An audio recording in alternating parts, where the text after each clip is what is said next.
No início ela não falava, só apenas de silêncio ela se limitava. Mas um dia ela chegou e me disse: sob extratos, pratos, true story. Será que ainda vai existir uma mulher que te ama como eu te amo? Não me das dinheiro, no fundo não tens nada, meu. Achas por que estou aqui? Se já fui até capaz de deixar meu marido por ti. Custa considerar isso. Quantos anos desse romance sem compromisso?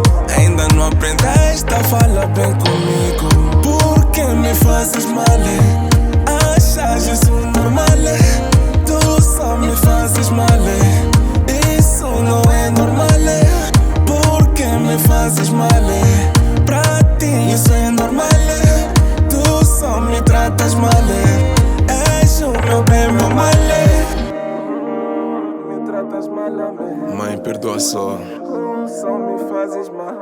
nunca foi intencional.